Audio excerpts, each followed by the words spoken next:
Olá, meu amigo, minha amiga, sejam bem-vindos a mais um Portal do José. E hoje nós vamos abordar aqui alguns graves estelionatos contra o povo brasileiro que passam despercebidos, sobretudo para as pessoas que apoiam esse governo e não estão percebendo o quanto elas estão sendo lesadas, o quanto elas estão sendo roubadas. A maior parte de boa fé. Mas tem gente que não quer enxergar a realidade, a gente vai abordar isso aqui no nosso portal de hoje. Se você está chegando, seja bem-vindo, se inscreva aqui no nosso espaço, mande seus comentários, porque aqui são sempre lidos, são sempre considerados. E muito obrigado a todos vocês que têm espalhado nossos vídeos para todos os lados, fazendo com que a nossa audiência fique cada vez mais crescente. Eu quero abrir um parênteses aqui, gente, que é muito importante. Quando eu comecei a fazer os nossos programas há um pouco mais de um ano e meio atrás, eu tinha ali 10, 15 inscritos. O cenário, do ponto de vista do debate político, ele estava muito desfavorável, porque nas redes sociais só o que a gente via era insanidade. É essa gente aí que está tendo problema com a polícia, com os meios de comunicação da internet, enfim. Esse pessoal era muito barulhento, ainda continuam muito barulhentos. Passados quase um ano e meio, qual é o registro que a gente tem hoje? O nosso portal já tem mais de 250 mil pessoas como você, pessoas que têm uma avaliação crítica da realidade, que têm um olhar mais atento, pessoas que têm experiência de vida, que podem enxergar melhor o que está acontecendo no nosso país, e muitos jovens que estão querendo aprender mais sobre a política, estão tentando encontrar informações e chegam até o nosso portal. Pois bem, nós estamos avançando e essa onda obscurantista, ela está cada vez mais sendo emparedada. Isso vai se refletir, inclusive, no comportamento do presidente e do governo, como a gente vai abordar ainda no nosso papo de hoje. Então, esse pessoal está ficando emparedado. Politicamente, do ponto de vista jurídico, eles estão sofrendo grandes derrotas. Só para sublinhar, o canal do Terça Livre até agora não voltou para o YouTube. E vai ser muito difícil que eles consigam, dentro da lei, impor a uma empresa privada que a empresa aceite qualquer pessoa para dizer qualquer coisa dentro das suas plataformas. Então, esse pessoal está ficando no descrédito, eles estão perdendo visualizações, inscritos, e a gente continua cada vez mais a avançar com a opinião pública espalhada para todos os cantos, e a gente quer muito que ela chegue em todas as camadas, né? Então, isso posto, vamos analisar aqui as situações do dia. Eu vou falar da live do presidente, mas vou falar de algumas situações jornalísticas pontuais. Ontem eu falei do Ratinho, que cometeu crime contra a democracia. Inclusive o que ele fez está tipificado dentro da Lei de Segurança Nacional. Ele deveria perder, inclusive, as concessões das 55 rádios que ele tem, porque não é para isso que uma comunicação, órgão de comunicação, deve se prestar. Deve se prestar a educar, a informar, a entreter as pessoas e não para provocar qualquer tipo de conspiração contra o Estado de Direito que nós temos. Eu vi aqui, muita gente comentou, né, muita gente do Paraná, que o Ratinho pede intervenção militar, mas a intervenção militar ia ter que cobrar dele 80 milhões de impostos que ele deve à União. Isso está no canal Brasil de Fato, né? Então, são pessoas que têm uma moral ambígua. Infelizmente, esse tema aí, esse discurso do Ratinho não teve a devida repercussão. Muita gente perguntou como é que faz para ingressar com representações quando os atos envolvem alguma coisa relacionada à segurança nacional, comportamento do presidente da República, de ministros de Estado, alguma situação, porque não é muito fácil às vezes. Mas eu vou fazer aqui rapidamente, só para quem está afim, né, dar dica, né? Esse aqui é o site do Ministério Público Federal. Vocês podem entrar aqui na aba escrito Serviços, bem no cantinho, você clica lá no Serviços, e aí vai aparecer aqui Sala de Atendimento ao Cidadão. Você clica no Sala de Atendimento do Cidadão, e aí aparece essa página, você vai arrastar para baixo, deixa eu puxar aqui para baixo, e aqui tem na abinha azul clarinha, acesse os serviços da SAC, do MPF Serviços. Aí você clica aqui, e aí vai aparecer uma outra página. Vocês veem que o caminho aqui para fazer denúncia não é a coisa mais fácil do mundo, né? Aí vocês vão chegar aqui a essa página e vem aparecendo aqui, logo nesse cantinho aqui, deixa eu ver se sai, representação inicial, denúncia. Bom, clicou aqui. Clicou aqui, vai aparecer a aba do MPF e aqui você vai se identificar, vai colocar todos os dados seus, você vai ficar com o seu cadastro aqui e vai relatar o fato que você tomou conhecimento. E aí dá o clique e, enfim, você vai ficar com respostas, com pelo menos o protocolo que você fez alguma coisa para fazer alguma denúncia contra algum agente público, algum agente político que esteja fazendo algum mal ao povo brasileiro, cometendo algum crime, algum desvio, ou para buscar alguma informação, enfim. Esse é o canal. Acho que deu para pegar rapidinho, né, gente? Voltando aqui aos outros assuntos jornalísticos, o presidente brasileiro, enquanto ele começou a trabalhar com a questão da Covid, ele tinha como seu grande inspirador, ou quando o assunto chegou à alçada, né, do conhecimento dele, o presidente norte-americano. Como presidente norte-americano, ele foi banido, né, da vida pública agora dos Estados Unidos. Vamos ver como é que será nos próximos anos, né, se ele vai conseguir retornar, qual será a força que ele ainda terá daqui a algum tempo. Mas o fato é que o único presidente que se assemelha ao presidente brasileiro, segundo a coluna aqui da Sandra Cohen, é o presidente da Tanzânia, que também é um negacionista. Também está fazendo discurso contra a vacina, só não pediu ainda para mandarem a cloroquina e nem o tratamento precoce. Mas o presidente brasileiro está com pessoas com esse tipo de entendimento, está matando o seu povo lá na Tanzânia como parceiro agora para ajudar a aumentar os números da Covid. Olha, tem um dado muito impressionante, gente, que eu tomei conhecimento hoje. Os Estados Unidos, quando começaram agora, no governo Biden, a fazer a vacinação, e ele começou a motivar as pessoas a utilizarem máscaras, enfim, o número de contágios nos Estados Unidos caiu 3 vezes, ou seja, o número de contágios hoje é 3 vezes menor do que na época do governo Trump. Vejam a diferença que faz você ter um presidente negacionista e ter alguém que esteja comprometido com a ciência. Vejam quantas vidas nós poderíamos ter salvo aqui no nosso país se esse tipo de coisa tivesse acontecido por aqui. Agora vamos entrar nos assuntos aqui das pautas do cotidiano, né? O Daniel Silveira, não sei ainda enquanto eu estou gravando com vocês qual será o veredito da Câmara. Aquilo lá é um ambiente que pode apresentar surpresas, vamos aguardar para depois fazermos análises, mas é incontestável que ele violou as prerrogativas de um deputado federal, ele deve ser cassado por isso, ele cometeu crimes contra a segurança nacional e isso vai ter que ser avaliado. E isso repercute no comportamento do presidente da República, que a gente vai falar na sequência aqui. Bom, o estelionato que eu gostaria de chamar a atenção de vocês, praticado pelo ministro da Economia. Esse aqui é um canal da deputada Carla Zambelli, que no dia 22 de maio de 2019 apresentou esse vídeo aqui de uma palestra que o Guedes faz, dessas que ele às vezes até ganha um dinheirinho, né, para iludir pessoas, e o Guedes tinha prometido aqui o choque da energia barata. Vamos lembrar que as distribuidoras de gás no Brasil eram 5, 4 privadas e uma estatal. A estatal foi vendida, portanto o mercado todo hoje está nas mãos de empresas privadas, bem no estilo do pensamento de Paulo Guedes, né? Vamos ver o que ele prometeu e vamos ver o que aconteceu na realidade. Vamos lá.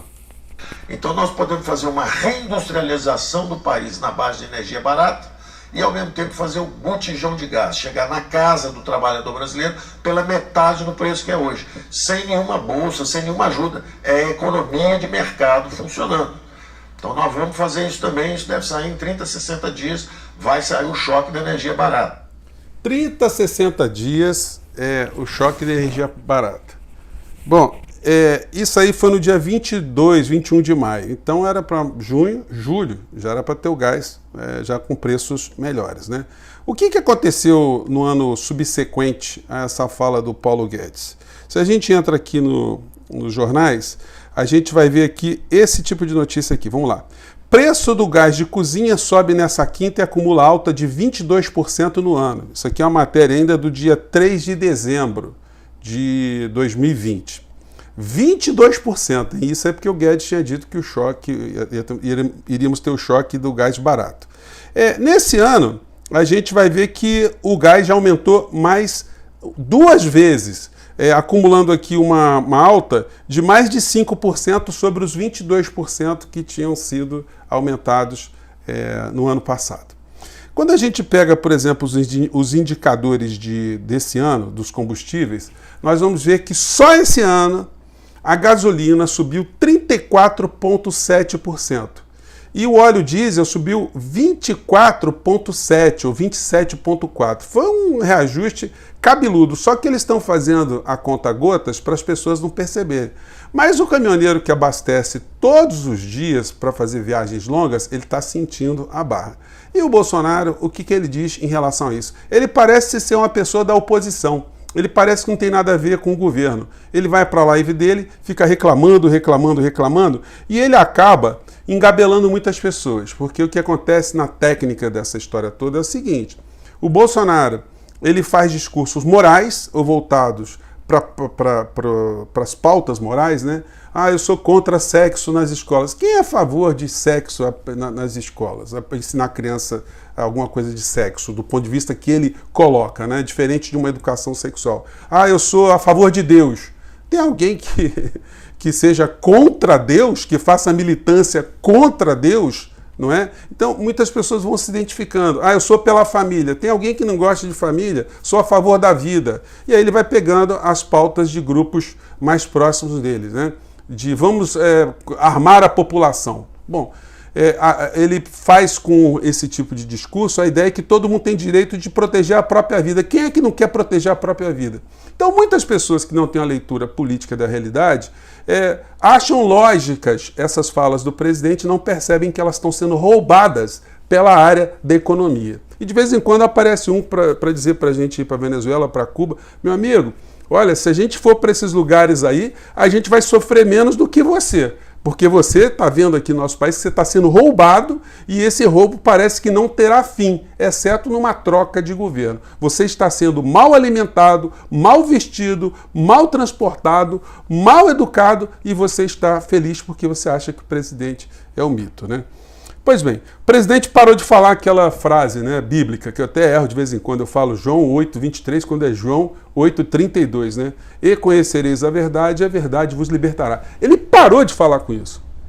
Porque até os religiosos começaram a falar: presidente, o senhor mente muito, né? Não dá para ficar toda hora invocando um versículo bíblico aqui e ficar com essa lenga-lenga. Pois bem, na live do presidente de ontem, o clima estava totalmente diferente. Ele estava, ao invés de fazer aquelas brincadeiras, as chacotas naturais, né, como ele faz sempre, ele estava super tenso, estava super circunspecto e estava num tom mais grave, porque ele percebeu que a condenação e a perda de mandato do Daniel Silveira aponta para o que pode acontecer com ele no futuro. As pessoas brincaram com a nossa democracia, brincaram com as instituições, tripudiaram porque estão dentro de uma parcela de poder, mas assim como o deputado Daniel Silveira, ele vai ser esmagado, aqui tudo indica, ele vai ser arremessado na lata do lixo da história.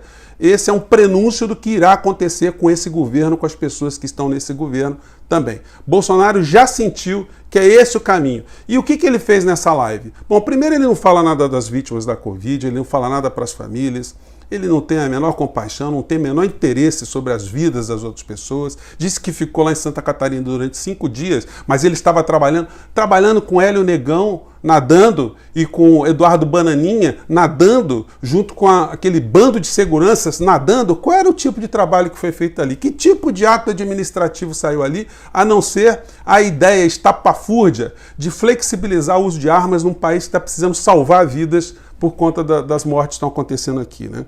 Então ele começou assim, nesse tom, aí começou a falar da apreensão de drogas da Polícia Federal, apreensão muito grande, e aí depois ele reclamou porque um tal Carlos Eduardo fez uma crítica para ele, né? Que o pessoal está apreendendo drogas porque não rolou uma comissão lá para os policiais.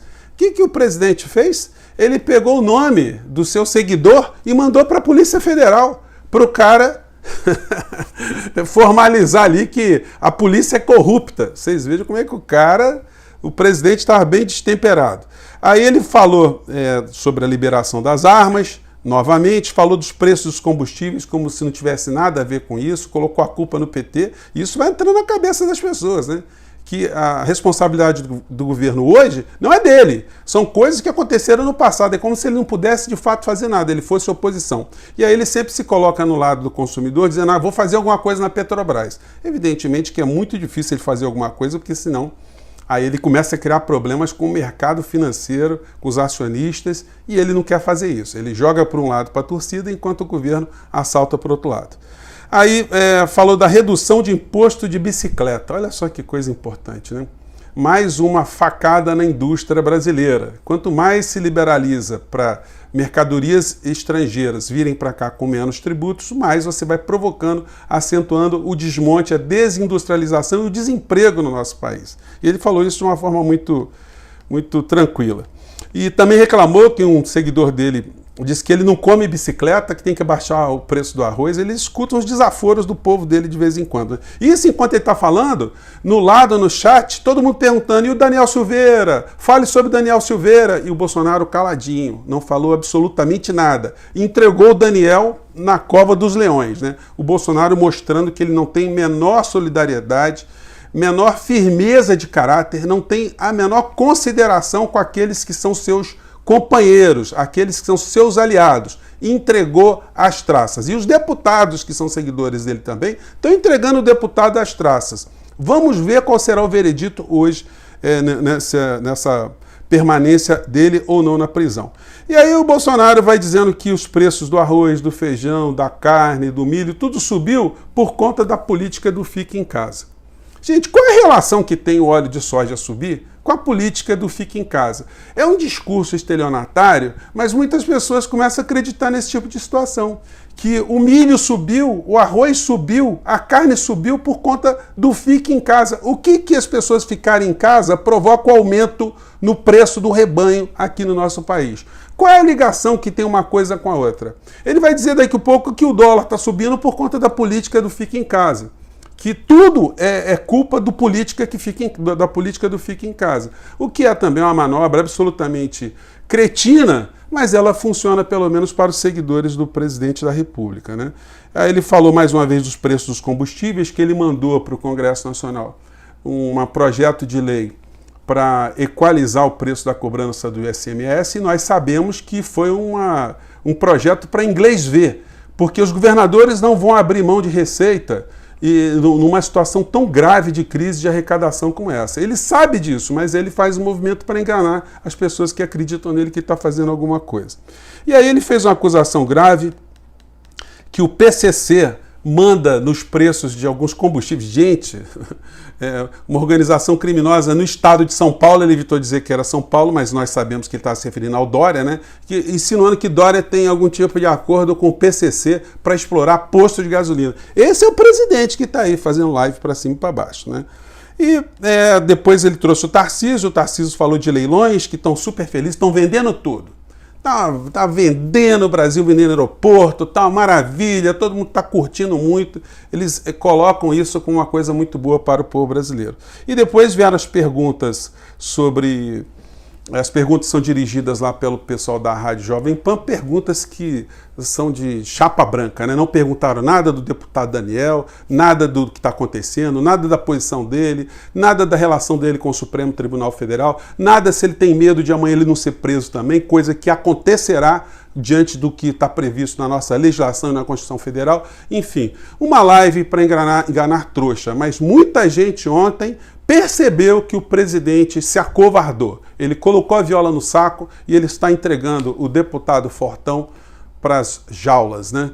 Que se encherão em breve com os seus companheiros de pensamento ideológico. Eu fico por aqui, gente. Um grande abraço. Até o próximo vídeo. Tchau.